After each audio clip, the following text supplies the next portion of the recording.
Yamunatiravanachari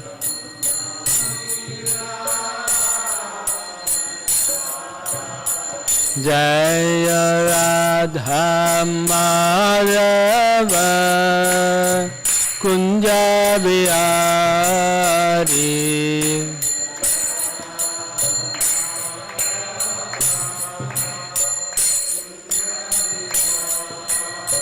Jaya Radha Madhava Kunja Bihari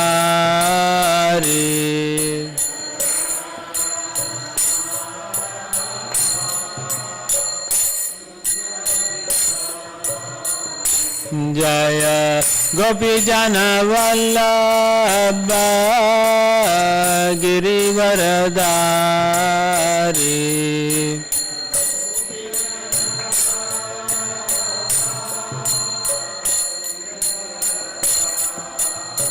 Jaya Gopijana Vallabha Girivaradari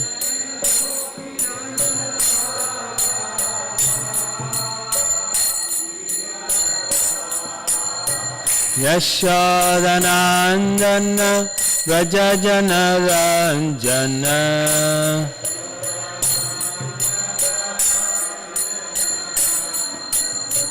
Yashodanandana Vrajajana Ranjana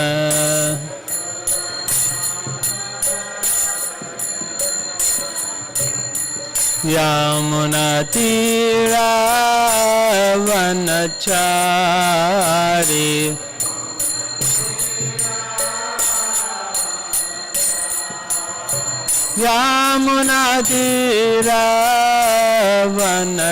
Yamunatiravanachari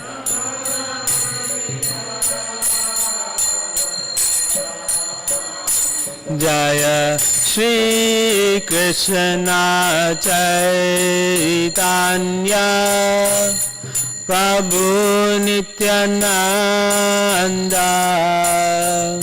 Shri Advaita Gadadhar Srivasadi Gaura Bhakta-vrinda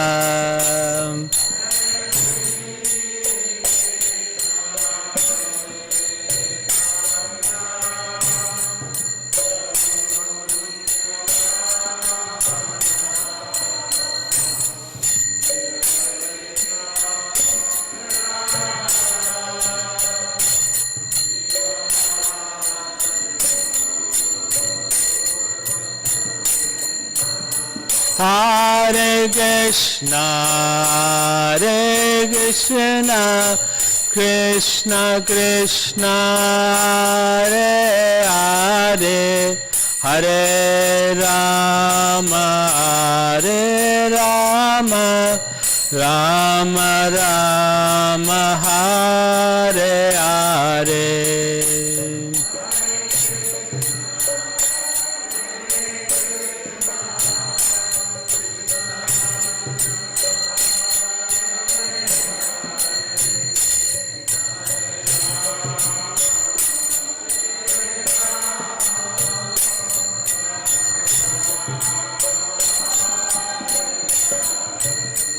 Hare Krishna, Krishna Krishna, Hare Hare, Hare Rama, Rama Rama, Hare Hare.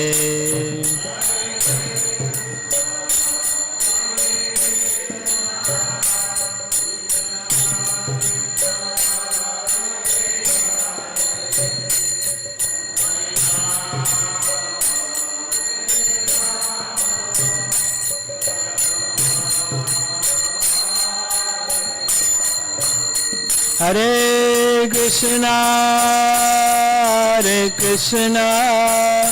Krishna Krishna, Hare Hare, Hare Rama, Hare Rama, Rama Rama, Hare Hare.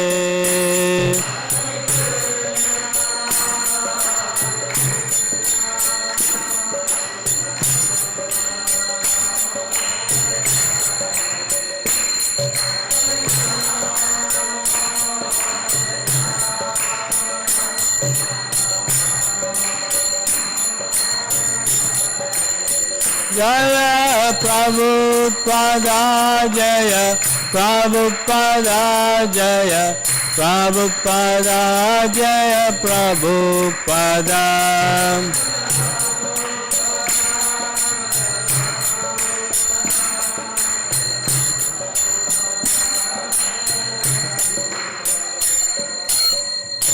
Jai Om Vishnupada Paramahamsa Parivacharya Ashtatara Shri Srimad His Divine Grace A.C. Bhaktivedanta Swami Srila Prabhupada Ki Jai Granthra Srimad Bhagavatam Ki Jai Tai Gaura Premanandi. Om Namo Bhagavate Vasudevaya.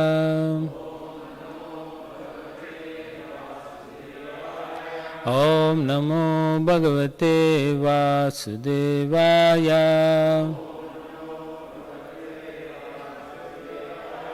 Om Namo Bhagavate Vasudevaya. Narayanam Namaskritya Naram Chaiva Narottamam Devim Saraswatim Vyasam Tato Jayamudirayed Nasta Praishu Abhadreshu Nityam Bhagavata Sevaya Bhagavate Uttama Shloke Bhaktir Bhavati Naistike. Hare Krishna. Welcome to our Bhagavatam class, and I see a couple of familiar but new faces. We welcome Lakshmi Priya and her twin kids. She just told me they've joined the Krishna house. Yay!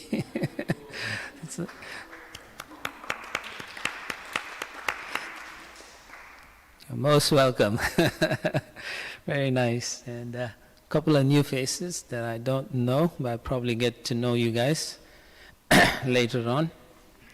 So we are in the 11th canto, Srimad Bhagavatam, chapter 3, Liberation from the Illusory Energy, text 34. It's a transition between the previous question and this is a new question. The king Nimi, he has a few questions to the sages who he has met. There are 9 of them, so he has 9 questions. So each sage will answer a single question. So in previous verses, 32 and 33 that we just did yesterday, the emphasis was on the goal of devotional service, and that is prema, or love of God. And the reason it's emphasized in verse 33, 32 and 33 is to highlight or to inspire the devotees to attain that stage so that they get enthused by that. In this particular verse, text 34, King Nimi, he asks his 5th question. And so we'll chant that and then we can read and discuss a little bit. And if you do find something I say that it doesn't make sense, you can just always interrupt and ask me. All right, so Sri Raja Vacha, the king said, Narayana Abhidanasya, of the Supreme Personality of Godhead, named Narayana, Brahmana, of the Absolute Truth, Parama Atmana, of the Supersoul, Nishtam, the transcendental situation, Arhata, you may kindly, Na, to us, Vaktum, speak, Yuyam, all of you, He, indeed, Brahmavittamaha, the most expert knowers of the Supreme. Now we'll chant Sri Rajo Uvacha Narayana Bidanasya Narayana Bidanasya Brahmana Paramatmanaha Brahmana Paramatmanaha Nishtam Arhata no Vaktum Nishtam Arhata no Vaktum Yuyam hi Brahmavittamaha Yuyam hi Brahmavittamaha Sri Rajavacha Narayana Bidanasya Brahmana Paramatmanaha Nishtam Arhata no Vaktum Yuyam hi Brahmavittamaha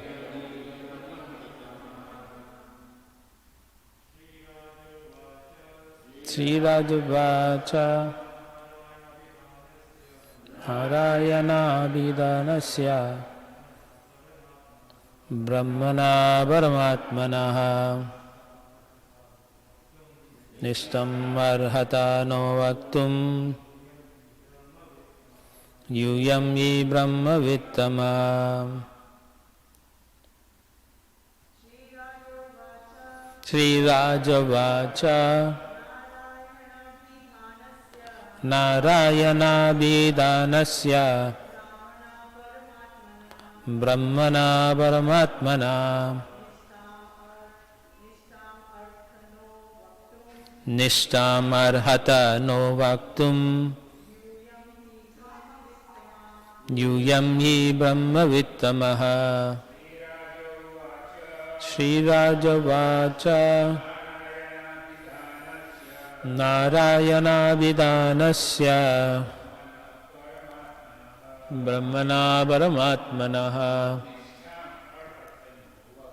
Nishtam Arhata no Vaktum Yuyam hi Brahmavittamaha Sri Rajavacha Narayana Bidanasya Brahmana Paramatmanaha Nishtam Arhata na Vaktum Yuyam hi Brahmavittamaha Sri Rajavacha Narayana Bidanasya Brahmana Paramatmanaha Nishtam Arhata no Vaktum Yuyam hi Brahmavittamaha. Anyone? Final takers? Sri Rajavacha Narayana Bidanasya Brahmana Paramatmanaha Nishtam Arhata no Vaktum Yuyam hi Brahmavittamaha. Translation and purport by the disciples of His Divine Grace A.C. Bhaktivedanta Swami Srila Prabhupada. Prabhupada ki jai. Translation. King Nimi inquired, "Please explain to me the transcendental situation of the Supreme Lord Narayana, who is himself the absolute truth and the supersoul of everyone. You can explain this to me because you are all most expert in transcendental knowledge." Please repeat. King Nimi inquired, "Please explain to me the transcendental situation of the Supreme Lord Narayana, who is himself the absolute truth and the supersoul of everyone. You can explain this to me because you are all most expert in transcendental knowledge." Purport. Gaura Hari, could you read the first paragraph?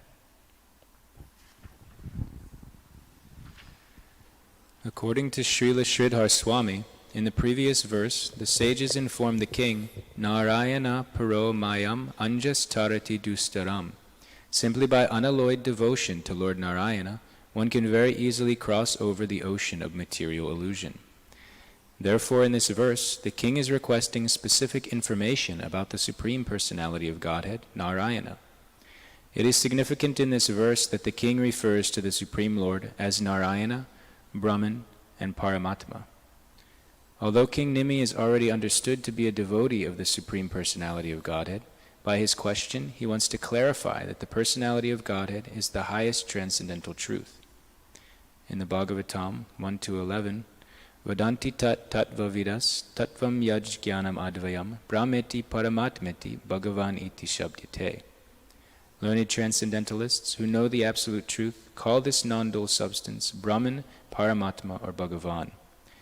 Therefore, it is to be understood that the word Narayana in this verse refers to the Bhagavan feature of the Supreme Lord in the spiritual world. Okay. Lakshmi Priya, do you want to read? Do you want to read? Okay, then Kapataru, you can read.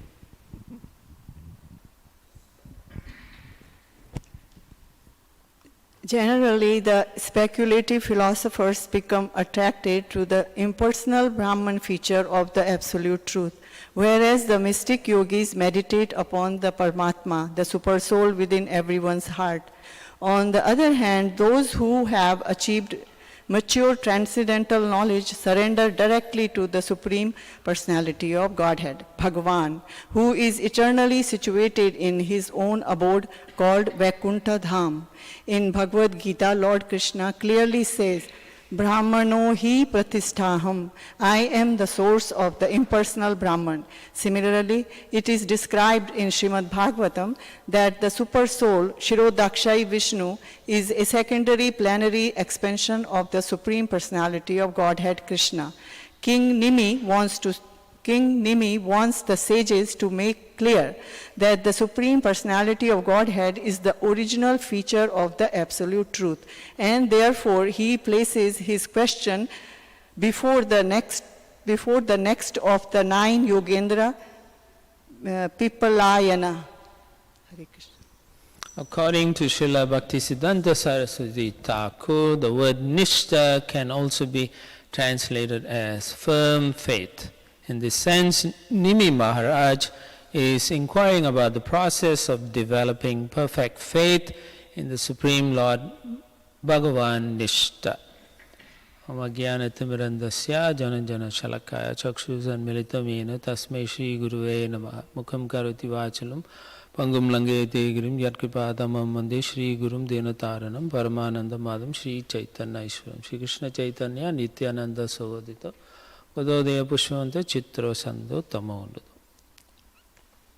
So, just like Houston Temple is in a transition, this verse is also a transition from the previous verse. So now we're going on to the next question by Maharaj Nimi. And basically, if you look at it, he wants to know what is the true identity of Brahman. So he poses this question to Pipalayana. In general, in spiritual pursuit, oftentimes you find that unless you ask a question, you may not truly or properly understand what the speaker is saying. And therefore, questions are very important in spiritual life. And so we encourage a lot of questions in that sense. Why we can clarify doubts and enhance our devotion and understanding also. Why we do certain things, why we shouldn't do other things like that. In the beginning of the first canto also, when the sages in the Naimisharanya forest, they were all gathered there. And when Sutta Goswami approached, they did ask him several questions regarding the Supreme Lord's position. So he was very impressed because he felt these questions are very, very valuable and very relevant because they can help a person appreciate one's position in relation to the Supreme Lord, as well as to glorify the Supreme Personality of Godhead. So he felt that's very good. So therefore, if you remember, he says, Munayo sadhu pristaham bhavadbhi loka mangalam. So loka mangalam means very auspicious and very nice to hear such kinds of questions, because any question that glorifies the Lord is considered wonderful. Similarly, when Parikshit Maharaj in the second canto also, he too asked questions to the Sukadev Goswami. And Sukadev Goswami also became very pleased, and he says, Varyan eshate prashna krito loka hitam nirpa. He says, this is wonderful, loka hitam. It's also very great because again you're asking questions that glorifies the Supreme Personality of Godhead. So here also we see the King Nimi, when he is asking the questions, he is asking the questions so that the Supreme Personality of Godhead can be glorified. The more we glorify it, the more we become qualified to understand his position, the more we become qualified to do loving service to the Supreme Lord himself. Yeah. So therefore, questions that we should ask should always evoke the proper sentiments where we can glorify the Supreme Personality of Godhead. And we call that Krishna Katha. That means anything centered around Krishna, pastimes of Krishna, his activities, things like that. So those are considered very glorious like that. So his question is, give me some specific information of the Supreme Lord. In the first canto, we do come across this particular verse, Vedanti tat tadvavida, tadvam yajnanam advayam, brahmeti paramatmeti, bhagavaniti sabdyati. Again, the translation is, learned transcendentalists who know the absolute truth call this non-dual substance Brahman, Paramatma or Bhagavan. So the Supreme Lord actually, he exists in three features simultaneously. So that's his position. He can do that. We can't do such things. We can't be simultaneously in one place and another place. We have to move from one point A to point B. But the Lord, he could do that. That's his position, his absolute position. Yeah. So therefore, he's asking, tell me more about these features of the Lord. I want to understand. Why? The more I understand, then the more I can actually perform devotional service to the Supreme Lord.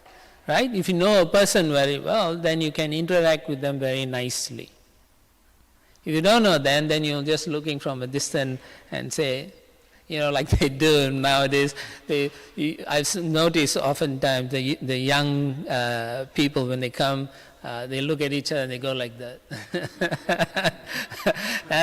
By doing that, they somehow or other they send the message across, and I'm always fascinated. How do they do that? What has transpired? But something has transpired, and so therefore That's how it is. So similarly, questions are very important, relevant, so that we understand the position of the Lord, my position, how I can interact, the relationship like that. So that's very important. In our bhakti tradition, this is the Vaishnava tradition, meaning we worship the personality of Godhead. So in the bhakti tradition, particularly in our Srimad Bhagavatam, you'll find the emphasis always is on personal aspect of worship of the Supreme Lord. It's always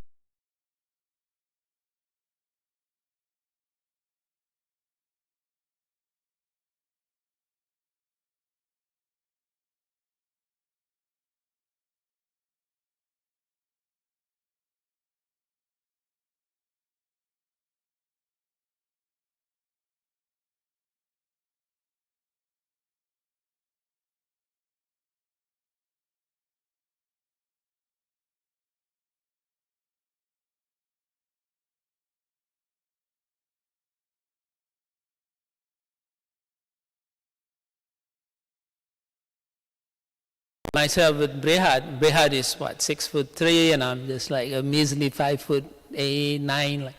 So that's a difference. There's a difference, and we are not happy about it. So it causes problem. So the impersonalists don't like attributes, qualities, things that they see in the personality of God. So therefore they say it should not be limited to a person. So they want everything to be universal. A person may have form, attributes, qualities which they see as a limitation. So when they see such things in the Supreme Personality of God, they say, oh, that's a limitation. Therefore, they conclude it cannot be perfect. So, whereas what they don't understand is Supreme Lord is Sachid Ananda Vigraha. That means he is eternality, full of knowledge, and he has every opulence, every potency. He's a transcendental person. He's not an ordinary person like you and I. We are limited. Our facilities, our faculties are all limited. But what they could not comprehend or could not understand, the Supreme Lord has inconceivable potency. He is a transcendental person. Therefore, they cannot understand that he has no limitations. In their mind, because they see limitations between all the living entities, they transpose that limitations onto the Supreme Lord and think that's a limitation also. But actually, that's where they fail to understand. And so that's basically a simple differentiation between the bhakti tradition and the impersonalist tradition, like that. And Jiva Goswami, particularly on this verse, the Vadanti Tat Tat Vida verse, he says that the Brahman, Paramatma and Bhagavan are one in the sense that they are three aspects of the same personality or the same absolute reality. Okay? The three aspects of the same. So you can see it in three different ways. Prabhupada gives the example of the sun. Right? You see the sunlight, and then you see the sun rays, and then he says the sun planet itself, like that.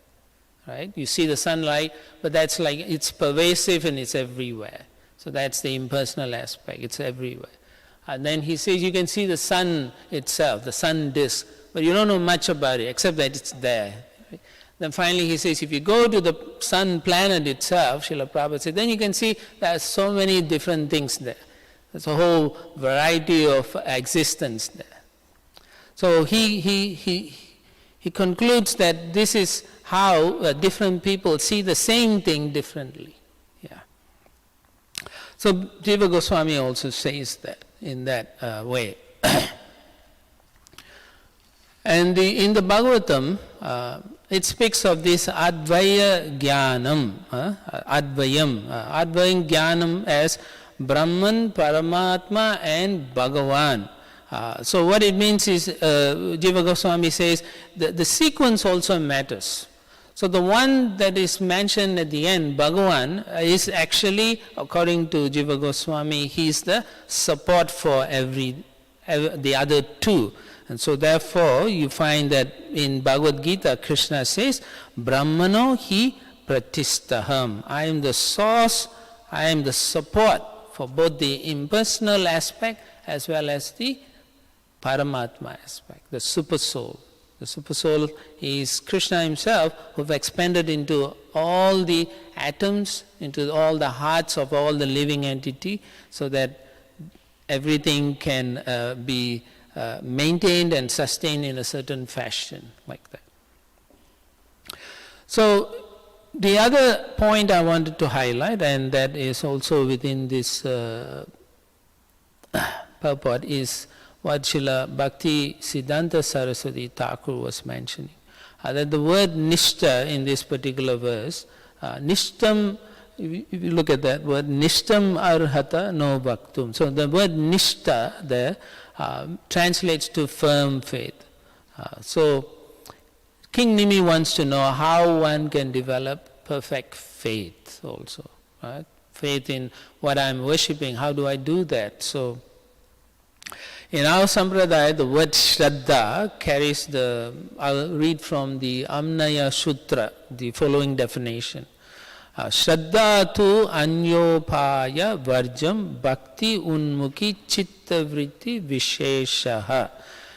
It translates to, Shraddha is that propensity in man which strives for bhakti, rejecting the attainment of bhakti by the vehicles of karma, jnana, mystic yoga, and so on. So if you remember yesterday, in the purport also, Rupa Goswami's definition of pure devotional service is Anya bilasita sunyam jnana karmadi anavritam anukulyena krishnanu shilanam bhakti uttamam. The translation is, one should render transcendental loving service to Lord Krishna favorably and without desire for material profit or gain through fruitive activities or philosophical speculation. That is called pure devotional service. So you can see it is identical if you look carefully. It's done without any other vehicles of karma, jnana, or mystic yoga. All this karma, jnana, mystic yoga all centered around a selfish motive. Pure devotional service has to be selfless, for the pleasure of the Lord, not for me. I'll do whatever the Lord wants. So that is the intention and the aim there. And another definition in the Chaitanya Charitamrita, Srila Prabhupada writes, or he translates this verse by Krishnadas Kaviraj, Shraddha Shabde Vishwasa Kahe Sudridha Nischaya Krishna Bhakti Kaile Sarva Karma Kritahaya. Shraddha is confident, firm faith that by rendering transcendental loving service to Krishna, one automatically performs all subsidiary activities. Such faith is favorable to the discharge of devotional service. One should understand that if I do, I will get some benefit from Krishna. He will allow me to approach him. We are trying to develop how to love Krishna. The whole philosophy is about how to love Krishna. Nothing else. So, Shraddha is actually having firm faith that if I do these services, I will come to the stage of loving Krishna perfectly. In the Chaitanya Charitamrita, Srila Prabhupada mentions many times that how the living entity actually develops this good fortune. Of what? What is this good fortune? Of developing faith in Krishna.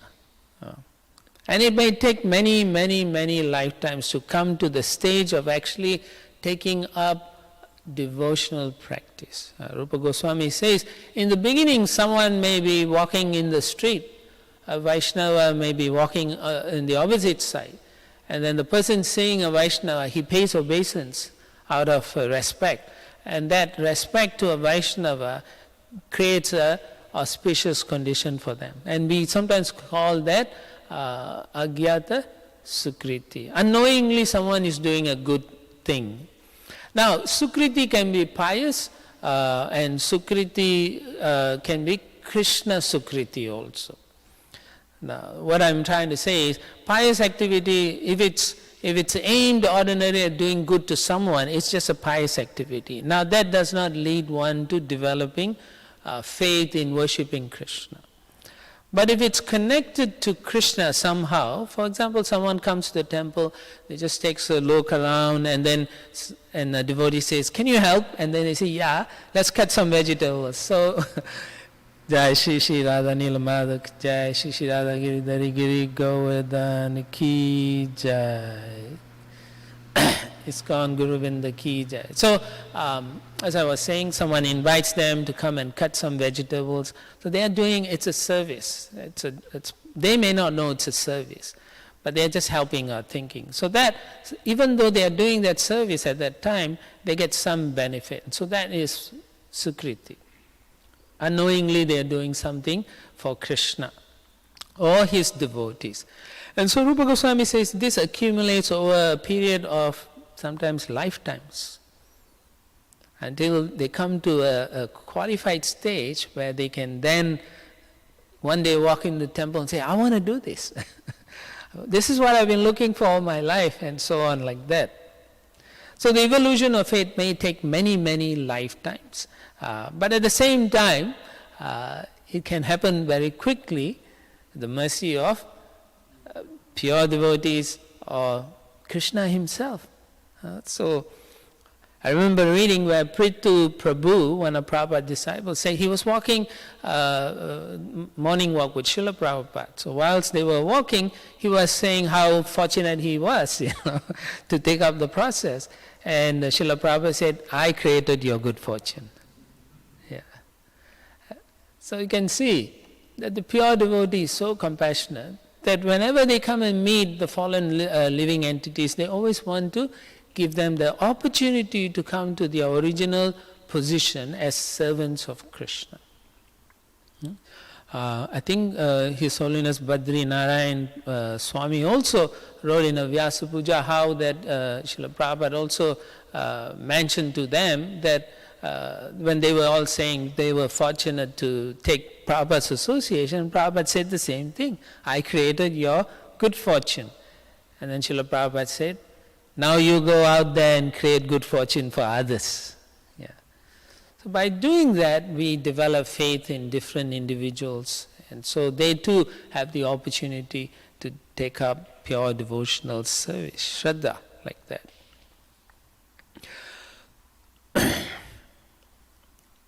Then Srila Prabhupada also mentions, and I think this is very interesting, a person who cannot keep his faith in the words of his spiritual master, but acts independently, never receives the authority to chant the holy name of the Lord.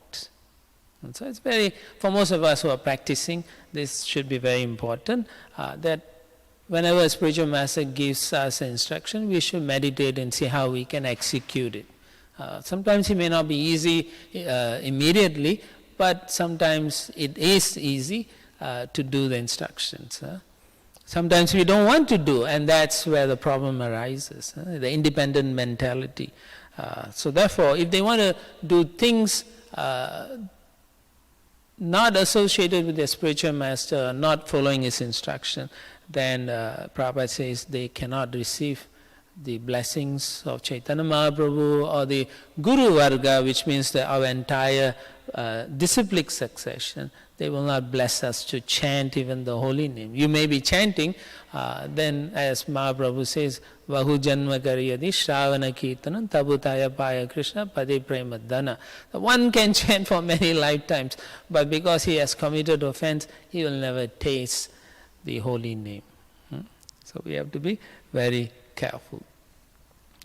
And the other point about having faith in the spiritual master, there is that famous verse, right? Yasya deva para bhakti yatha deva tata guru.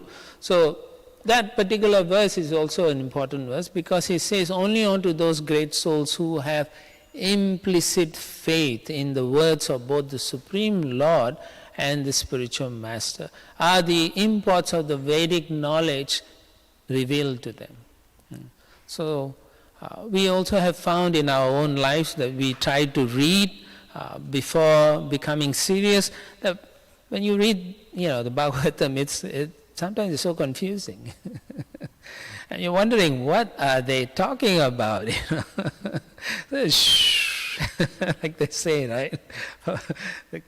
So you don't even know what is happening. So, but if you get together with the devotees, and particularly with the senior Vaishnavas who have experienced many tribulations and testings from their spiritual master and Krishna, they have a wonderful experience, and therefore they can reveal the messages of the Bhagavatam in a palatable way. Much nicer, easily for a newcomer. When they hear, they say, "Oh, that's what it means." That's cool. I like that, something like that. Therefore, faith in the words of the spiritual master and the Supreme Personality of Godhead, Srila Prabhupada says, is the secret to the success, secret to our success. Even in the 4th chapter of Bhagavad Gita, Srila Prabhupada mentions how the secret to making advancement in spiritual life is the satisfaction of one's spiritual master. So then by doing that, one also is not on the level of I believe in God anymore. It becomes strong faith, firm faith. Having faith is very important because it determines how we will also practice also. There's a nice pastime of Srila Prabhupada. I want to mention this because it's kind of funny, and at the same time it shows what happens if we don't have a faith in the spiritual master. So Srila Prabhupada is in UK, London. This is 1968 69 actually. This is just after the moon landing, and he's in Titanhurst. And so in the TV they are showing the moon landing, and Prabhupada is sitting in the background watching and saying, "It's a hoax." And his disciples are watching. He says, "It's a hoax, it's impossible to go there to the moon. Where's the residence? Where are they? They're not seeing the residence of the demigods. Are there cows? There's nothing, they can't see anything." And they say, "How can these people, they are all cow slaughterers. They are drunkards. How can they go there?" Srila Prabhupada is talking very strongly.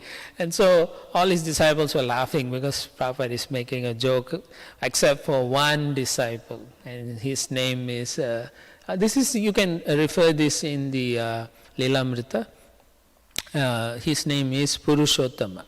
He was Prabhupada's servant and secretary. He was traveling with Prabhupada. Srila Prabhupada accepted the Vedic authority over the modern science. So he believed in that. But this particular disciple had a difficult time comprehending. So Prabhupada detected he had a dubious mentality, and so he would joke with him often, just get him out of that mentality. So one time, one disciple was looking for another disciple and said, I'll read, it's so funny. "Where is Janaki?" And Prabhupada was sitting there, and Prabhupada said, "Oh, Janaki has gone to the moon." So Purushottam is sitting there. So Prabhupada purposely does it. So everyone laughs, right? Except Purushottam. So because Prabhupada say, in the Lilamrita it is said that he's an American. He's so proud of the achievements, NASA, moon landing, and so he was so proud and he was impressed. A giant step for mankind, right? Like that. So, but he was doing his duties as usual, but he wasn't the same anymore. He became more internal, unhappy person. There was no enthusiasm also in his service to his spiritual master. So one morning, Purushottam and Yamuna Devi, they were together, and Prabhupada noticed that Yamuna Devi was always spick and span. She's always paka dressed, clean, She only had 2 saris, but she would wash them every day and then dry them and iron them and wear just to be presenting. She was very conscious about cleanliness and so on. And Purushottam was always wearing the same jumper. He was always dirty. He never shaved up. He won't even put the tilak properly. So when they were together one day, Srila Prabhupada saw both of his servants and he said, Yamuna, you have so many saris. They are all so beautiful. Yamuna looked at Prabhupada in a surprise. Prabhupada, I don't have so many, Srila Prabhupada. Then Prabhupada said, no, you are wearing a new piece of cloth every day. It is so nice. You are always looking so neat and clean and your tilak. Purushottam, what do you think? Who do you think has the best tilak? So again, Purushottam could not answer anything. He kept quiet. So Prabhupada continued, beautiful tilak. Then he said, beautiful tilak means beautiful person. So on the same evening, the Yamuna was cooking for Prabhupada some puris. Prabhupada had some class in the evening. So when the kitchen was downstairs and Prabhupada's ashram was on the top floor. So then Prabhupada called her. And so she ran up. She had the ghee on the stove, on the flame, and she ran up because Prabhupada called, you just drop. And she ran up to see Prabhupada. So then Prabhupada was saying what he should be speaking for the evening program, and they were discussing for some time. And then he said, what about my dinner? And then when he said that, Prabhupada, I forgot. I've got the ghee on fire. And so she ran downstairs. And then obviously, when she went downstairs, she saw that the whole place was smoking. The ghee had burned, and so much soot in the air, and she couldn't. And it was there was fire was coming out. When you have the ghee too long and hot, it turns to fire. So the fire was going too much. She started screaming. She said, "Purushottam, Purushottam, please come." And so he came, and then together they put out all the fire. And then finally, just as they put the fire out, ding, ding, ding, ding, ding, ding, Prabhupada calls. So they both ran upstairs, and then Prabhupada looks at them, and then they start explaining what was happening. So right at that time, Janaki comes, right? So then she sees the kitchen was in a mess, all the smoke and soot, and so she runs upstairs and says, Prabhupada, what happened? So Prabhupada looks at her, and then he looks at her and says, Purushottam has gone to the moon. So Prabhupada just joking. So why he couldn't take it? So Prabhupada, why are you saying that? I'm a brahmachari, So because the ladies were there. So then Prabhupada said, so brahmacharis can't go to the moon? So it was like that. So then he became less and less favorable towards even Srila Prabhupada. He became more internal in his attitude. And so in about a few days from Titanhurst, this is in UK, they were leaving, and then they went back in about a week to Boston, a few weeks later to Boston. So by this time in Boston, there was the second moon landing. So when they were having that program, again the devotees wanted to watch, and Srila Prabhupada said, yes, is it about time? So Purushottam was the main guy. Yes, Prabhupada, they are landing, and then turns on the TV, and then they are watching. And so Prabhupada again asked him, what can you see? Because Prabhupada was lying down and taking massage at that time. So he was saying, what can you see? Well, Prabhupada, there's sand, there's rock. And then Prabhupada said, you mean there's no people there? There's no rivers? So that's not the moon, this is bogus. They did not go to the moon, so Prabhupada was saying, but Purushottam didn't care, he was very happy with that. And then a couple of weeks later, Prabhupada noticed, and devotees were all noticing that he was not paying obeisance to Prabhupada anymore, because he has lost faith in Prabhupada, slowly and slowly. And then he wouldn't speak much. And then one day he approached Prabhupada and said, Prabhupada, he wanted to tell Prabhupada he wanted to leave, So he approached. And Prabhupada said, you don't look well. Is your health okay? What is wrong? So Prabhupada was very kind. He already knew what was happening. So he said, Prabhupada, you already know that I'm not happy here. You already know. I want to leave, I'm going to leave. So Prabhupada said, you want to leave now?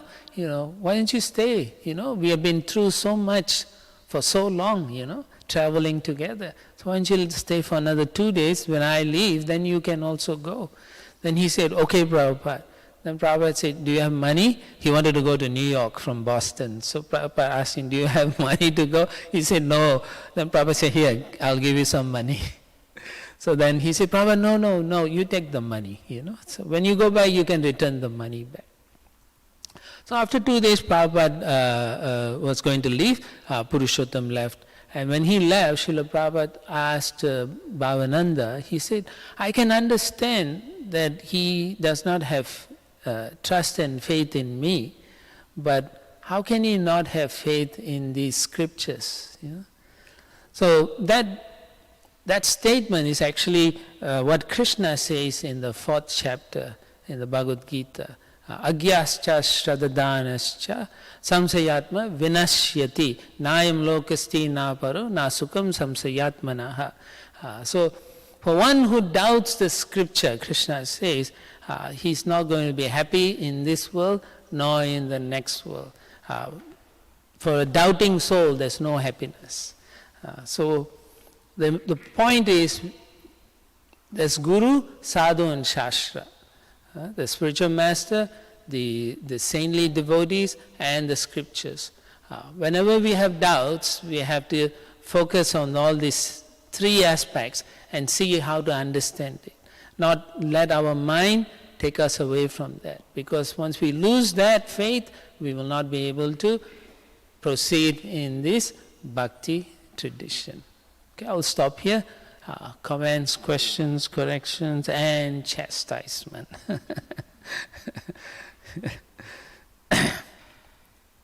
Anyone? Yes, Prabhu. Prabhu, I was wondering, how can we understand that modern science comes to such vastly different conclusions at times from the information we get from the scriptures? The modern science is based on the senses. Yeah?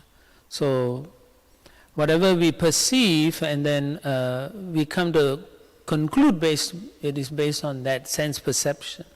Whereas the Vedic conclusion is what we call Shabda Praman. That means the knowledge is coming from the Supreme Lord in a disciplic succession. And through the disciplic succession we understand. In the beginning it may not be obvious, but as we make advancement or as we become purified about different contaminations or conclusions in our consciousness, we are able to see things in a different perspective. Whereas the modern science is whatever is within this material world, they are to a greater extent correct when they come to the analysis and conclusions, the laws. But anything beyond or in the subtle level, they are not able to understand properly. So they make a lot of speculative analysis. And so you find they come up with a lot of statistics, and then they will say it must be closer to this than that. Even when they do the the atoms, when they I forgot what they call it, they scatter to see how fast it's going. The Large Hadron Collider? Yeah. So they use that. Even then, they cannot really see it, but they determine through a formula and so on. So there's a lot of flaws in it, but at least they can see it comes towards a certain closer to a certain law than another law, like that. So therefore, there is this discrepancy in the understanding. Yeah. And they also believe that they have to experience and see those things, and then they believe the experiment itself. But the Vedic experiment is the self. We are both the control and the self. By practicing, you find revelation comes through. Just like the other day you were asking about how you know you make advancement. And I forgot at that time, but Keshav Bharati Maharaj also asked similar question to to Srila Prabhupada, and Srila Prabhupada said, you will know. Then he was like, how? You will know. Then he realized, susukam kartum avyayam. In the 9th chapter, Jai Shri Radha Nilamada ki Jai, Shri Radha Giridhari Giri Govardhan, Shri Nitai Chaitanya Chandra, Nitai Gaura Chandra ki Jai. So, in the 9th chapter, Krishna says, Susukum kartum avyayam. As you perform devotional service, you will feel happy. So how do you know you're making advancement? You are happy doing the service and you want to do the service. You do not deny wanting to do the service like that. So, and anyone wants to add to that? Maybe Sarva?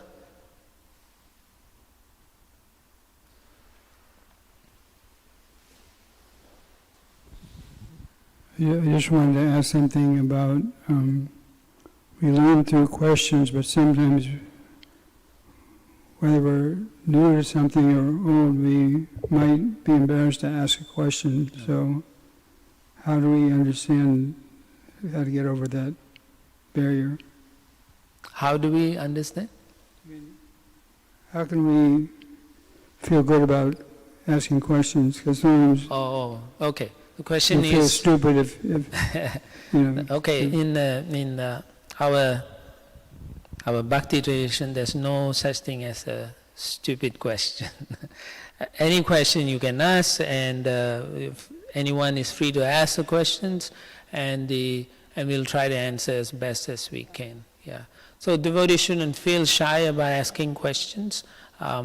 Sometimes you may think it's a bad question, but actually it may be a very wonderful question. So for the benefit of others, questions should be asked sometimes also.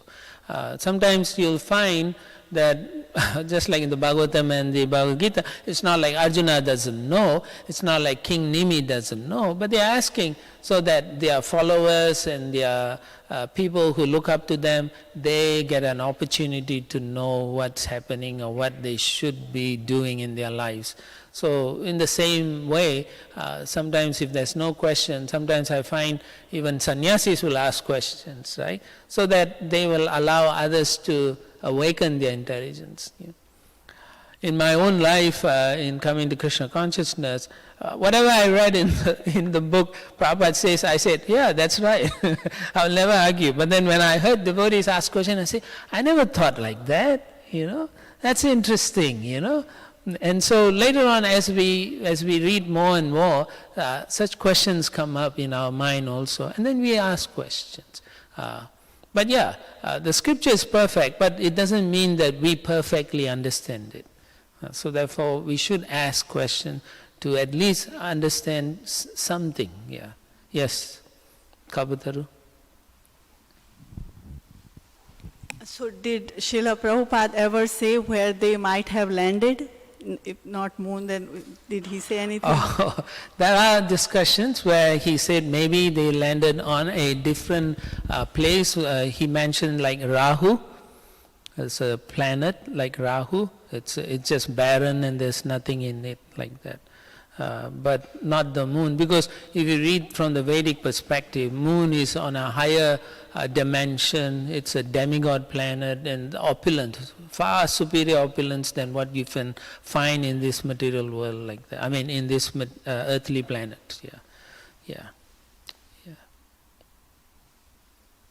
Mother Jita? No. Oh yeah, go ahead. Just like how other people follow different religions, some people follow science to find enlightenment. Is that a bad thing that is modern science bad if they're still looking for enlightenment out of it? No, there's nothing wrong with science itself. Srila Prabhupada always said that you have to use both, the modern science as well, Vedic understanding, and see where's the common ground in it, try to understand through that. For a devotee, even though science may be off in a certain way, we try to see in what way there is commonality between we practice and what we read from the scripture. So just like Sadaputta Prabhu, he does that oftentimes to show so much similarities. So we shouldn't think less of the modern science, but just that The only thing they have a problem is they don't accept the existence of the Supreme Person. Otherwise, pretty much they are good at many things they do. In fact, they're better at certain things also. Yeah. So we don't look down on science, no. Yeah. But for Srila Prabhupada writes in the Science of Self-Realization that people take to science because they don't have proper answers in the spiritual side. That's the only reason. So, but we have the answers. It's just that we have to understand properly. Yeah. Thank you for that question. Yeah. Jai. Okay, last question. We have to be on time. I think I've heard that your senses are one of the ways you learn, but they're not the only way. Okay. And I think Prabhupada, I've heard Brahmatirtha say that you can go to some place physically, but there's different dimensions. So some devotees who are scientifically inclined have said that there's some place like the moon where you can physically go, but you don't see the subtle beings there if you're not qualified. Yeah. So, Prabhupada said a number of things at different occasions. So just... Yeah. You can even get a spaceship and go to some of these heavenly planets, but you will not be able to see the living entities there because you don't have the qualification, you don't have the body or the type of body required to see that. Just like if you swim underwater, you can't see anything, but the fishes, they can see many things that we can't. So you need a certain qualification. Yeah, thank you for that. Yeah. All right. Grantara Srimad Bhagavatam ki jai, Srila Prabhupada ki jai, Gaura Brahmanandi.